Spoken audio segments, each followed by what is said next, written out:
अंगं हरेः पुलकभूषणमाश्रयन्ती भृङ्गाङ्गनेव मुकुलाभरणं तमालम् अङ्गीकृताखिलविभूतिरपाङ्गलीला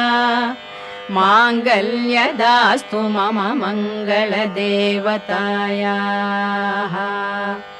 मुग्धा मुहुर्विदधती वदने मुरारेः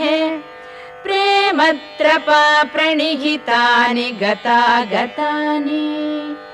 मालादृशोर्मधुकरीव महोत्पलेया सा मे श्रियं दिशतु सागरसम्भवायाः आमीलिताक्षम् अधिगम्य